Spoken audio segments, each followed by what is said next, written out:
You shared a little bit about the coincidences where God got your attention, and one of those was evidence that demands a verdict. And so, as we begin, curious, could you tell us a little bit more about coming across that book and the circumstances around it?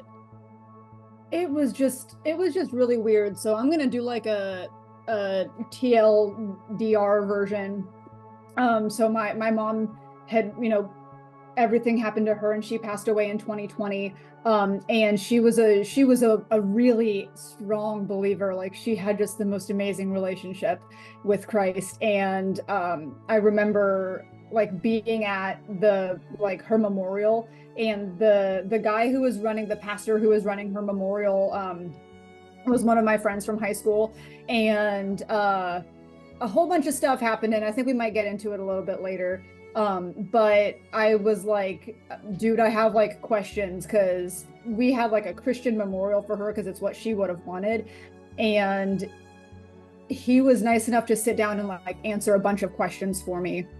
And at the end of that conversation, he had suggested this book. He was like, I don't really, recommend this to a lot of people because it's kind of like wordy and big and kind of intimidating to some people. But the kind of questions that you're asking, I think you could really benefit from it.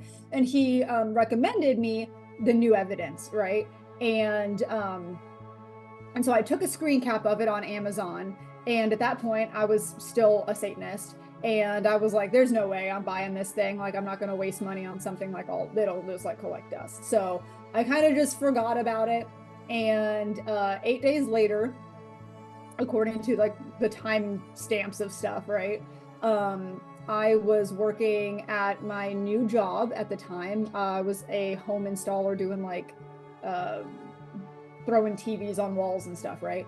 But I get in the truck, and like in between the seat and like the center console was literally the exact same version of the book that he had like recommended me. And that freaked me out. There's no way, right? I'm sitting there's no way. And I asked him, I was like, do you just kind of roll around with this in your car? Like, that's interesting. Just have like an apologetics book chilling out in your car all the time. And he said, no, that was given to him by like another client, another customer.